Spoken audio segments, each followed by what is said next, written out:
Hello मेरे प्यारे बच्चों, आज मैं पुनः रमेश कुमार सुभागी देवी माध्यमिक विद्यालय इंटरमीडिएट कॉलेज इलाहाबाद महाराजगंज। आइए देखिए कक्षा 7 विषय समाज विज्ञान। ठीक, विषय समाज में इकाई 2 हम लोग पढ़ेंगे भूगोल, यानी पृथ्वी का बदलता स्वरूप। हम लोग समाज विज्ञान में जो इकाई 2 है भूगोल का हम लोग दूसरा चैप्टर आज पढ़ेंगे। चैप्टर क्या नाम है? पृथ्वी का बदलता स्वरूप, प्रक्रियाएं। तो आज हम लोग इसी के बारे में पढ़ेंगे। आइए देखिए, पृथ्वी की सतह पर निरंतर परिवर्तन होते रहते हैं। किसकी सतह पर? पृथ्वी, यानी पृथ्वी की सतह क्या होता है? निरंतर परिवर्तन होता रहता है, यानी परिवर्तन होते रहते हैं। परिवर्तन आंतरिक और बाह्य शक्तियों के कारण होते हैं। ये परिवर्तन कैसे होते हैं? आंतरिक, ठीक, और बाह्य शक्तियों के कारण होते हैं। ज्वालामुखी तथा आज अनेक ऐसी आंतरिक शक्तियां हैं। ज्वालामुखी तथा आज अनेक ऐसी क्या हैं? आंतरिक शक्तियां हैं जो पृथ्वी के धरातल के नीचे क्रियाशील रहती हैं। जो पृथ्वी के नीचे क्या करती हैं? क्रियाशील रहती हैं। इसके फलस्वरूप पृथ्वी के धरातल पर अनेक परिवर्तन होते रहते हैं। जैसे कहीं पर धरातल धंस जाता है, जैसा कि हम लोग देखते हैं, आप लोग भी देखते हैं, कहीं कहीं धरातल क्या होता है? धंस जाता है।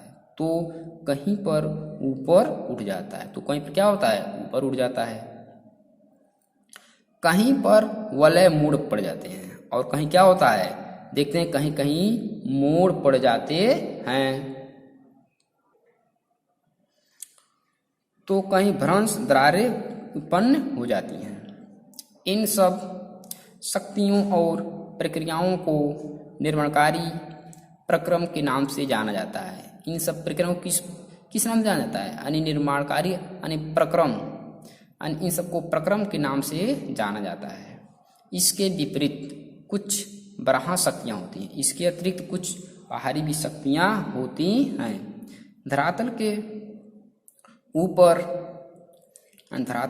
ऊपर या बाहर क्रिया करती हैं और शनैः शनैः यानी धीरे धीरे स्थल रूपों को तोड़ फोड़ कर अथवा घिस कर कमजोर बना देती हैं। इसके अतिरिक्त मनुष्य भी वर्तमान स्थल रूपों में अजीबोगरीब में परिवर्तन कर देता है।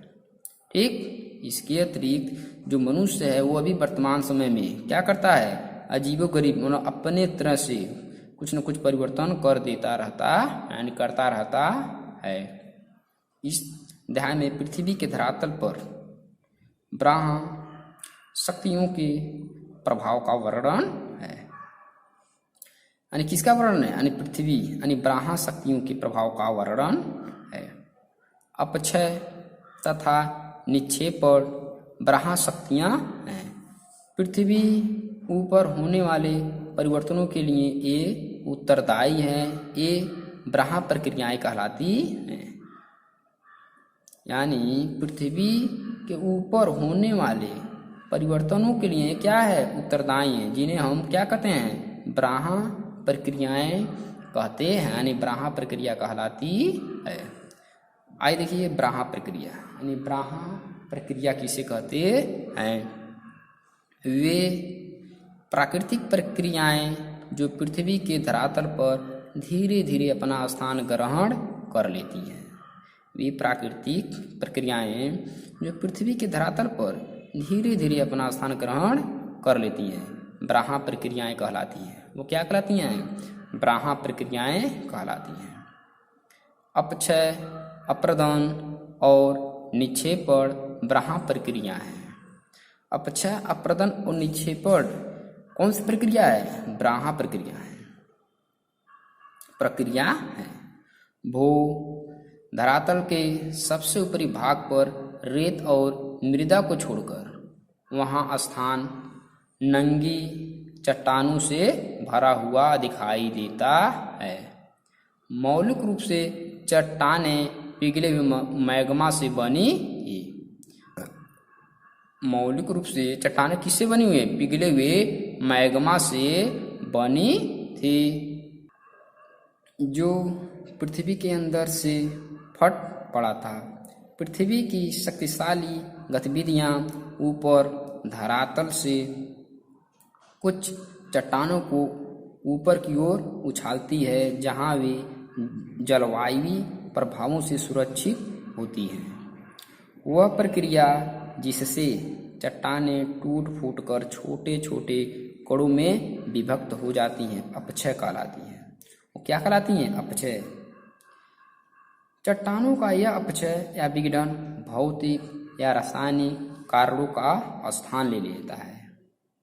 अपक्षय विघटन जो है वो भौतिक या रासायनिक कारणों का क्या लेता है? स्थान लेता है। चट्टानें जैसे ही मौसम के प्रभाव में आती है, अपक्षय प्रक्रिया प्रारंभ हो जाती है। चट्टानें जैसे ही मौसम के प्रभाव में आती है, अपक्षय प्रक्रिया प्रारंभ हो जाती है। जब चट्टानें सूर्य के अधिक ताप के कारण गर्म होती हैं, जब चट्टानें क्या होता है? सूर्य के ताप के कारण अधिक क्या हो जाता है? गर्म होता है, तो वे चटक जाती हैं। जब चट्टानें अधिक गर्म हो जाती हैं तो बाद में क्या होता है? वह चटक जाता है। जब यह प्रक्रिया हजारों वर्षों तक चलती रहती है तो बड़ी बड़ी चट्टानें छोटे छोटे टुकड़ों में बदल जाती हैं। जब यह हजारों वर्ष तक प्रक्रिया चलती रहती है तो चट्टानें छोटे छोटे टुकड़ों में बदल जाती हैं। आपने देखा होगा कि किसी चट्टान की चिकनी और नई सतह की मिट्टियाँ या कंकड़ी हैं। कंकड़ी बाहरी परत के बदलने या टूटने के बाद वह खुरदुरी या दरारों वाली हो जाती है। चट्टानों की इन दरारों में सर्दियों में जल बर्फ रूप में जम जाते हैं और जमकर और फैल जाता है। यह दबाव प्रायः चिपकी चट्टानों में होता है। यह प्रायः दबाव किसमें होता है? चिपकी चट्टानों में होता है। इसलिए स्थलाकृतियों के लिए अनेक कारक उत्तरदायी हैं। अब आइए देखिए अपक्षय क्रिया को प्रभावित करने वाले कारक, यानी अपक्षय क्रिया को जो प्रभावित करते हैं उनके कारक कितने हैं? निम्न हैं। उसमें हमारा पहला क्या है? ताप और दाब में परिवर्तन। जो अपक्षय क्रिया को प्रभावित करते हैं उसमें पहला कारक है ताप और दाब में परिवर्तन। दूसरा है जल की क्रिया। तीसरा है धूल भरी वायु। और चौथा हमारा है पशु और जंतु। पांचवा है पेड़ पौधों की जड़ें। ये सब क्या करते हैं? अपक्षय क्रिया को प्रभावित करने वाले कारक हैं। एक बड़ी संख्या में प्राकृतिक कारक पृथ्वी भूपटल पर उच्चावच या उन्नयन में अंतर को घटाने की दिशा में कार्य करते हैं। यह क्या करते हैं? एक बड़ी संख्या में प्राकृतिक कारक पृथ्वी के भूपटल या उच्चावच या उन्नयन में अंतर घटाने की दिशा में कार्य करते हैं। पहली अवस्था में चट्टानें विघटित होती है और दूसरी अवस्था में जल गतिशील हिम पवन या गुरुत्वाकर्षण जैसे प्राकृतिक वाहक चट्टानों के इस अपक्षीय पदार्थ को अपने मूल स्थान से हटाकर किसी अन्य स्थानों पर निक्षेपित कर देते हैं।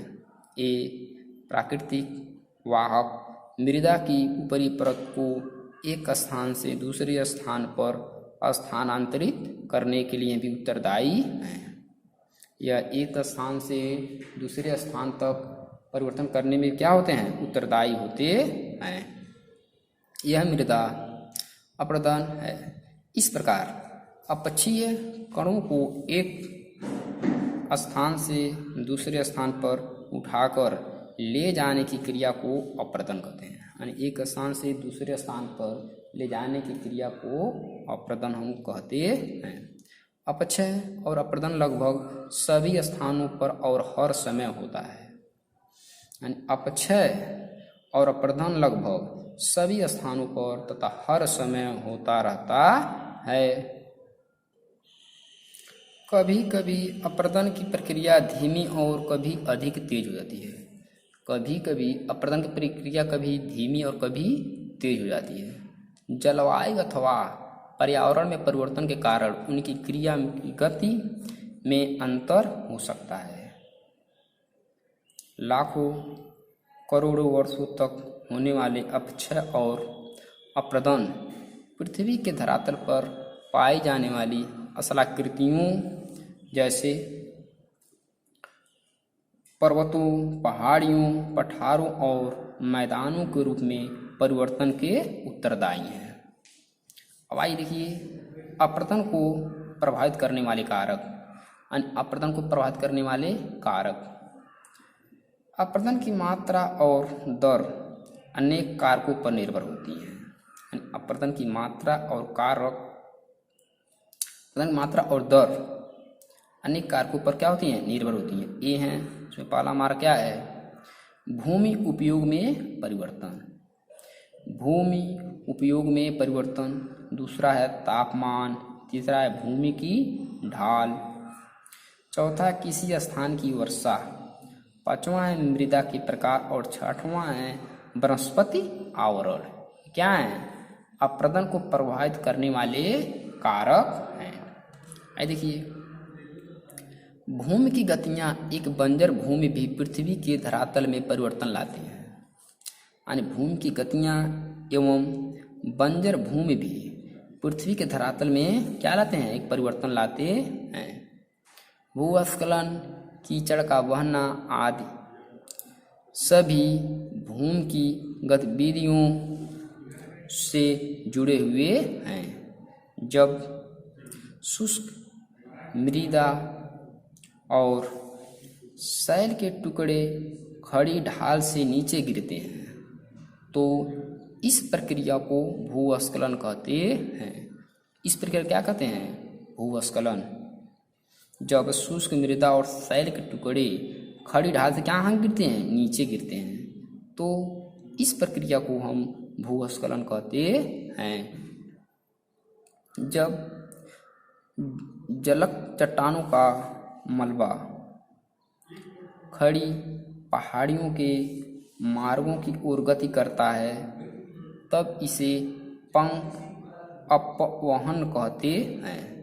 यदि अपक्षय अथवा अप्रदन जैसी कोई भी प्रक्रिया नहीं होती तो पृथ्वी बिल्कुल अलग ही होती है। ये दोनों शक्तियाँ बहुत पुराने समय से मिलकर काम कर रही हैं। ये दोनों शक्तियाँ क्या हैं? बहुत पुराने समय से मिलकर आपस में काम कर रही हैं। अपक्षय और अप्रदन की प्रक्रियाओं को क्या कहते हैं? अनाच्छादन कहते हैं। अनाच्छादन का शाब्दिक अर्थ है नग्न बनाना या उजाड़ना। यानी आच्छादन का शाब्दिक अर्थ क्या है? नग्न या उजाड़ना। यदि शैलों के अपक्षयित कण काफी समय तक अनावृत रहते हैं तो उनमें रासायनिक और जैविक परिवर्तन होते रहते हैं। ये परिवर्तन मिलकर मृदा का निर्माण करते हैं। ये परिवर्तन क्या करते हैं? ये परिवर्तन मिलकर मृदा का निर्माण करते हैं। मृदा पृथ्वी के धरातल की सबसे ऊपरी परत है। मृदा धरातल की सबसे क्या है? ऊपरी परत है जो अपक्षयित चट्टानों, बहुत अच्छे पदार्थों जैसे रेत, कीचड़, गाद मिट्टी तथा जैविक पदार्थों आदि से बनी होती है। ये किससे बनी होती है? रेत, कीचड़, गाद मिट्टी तथा जैविक पदार्थों आदि से बनी होती है। मृदा पौधों की वृद्धि के लिए बहुत महत्वपूर्ण है। मृदा पौधों की वृद्धि के लिए क्या है? बहुत महत्वपूर्ण है। जिन शैलों से मृदा बनती है उनसे खनिज बनते हैं।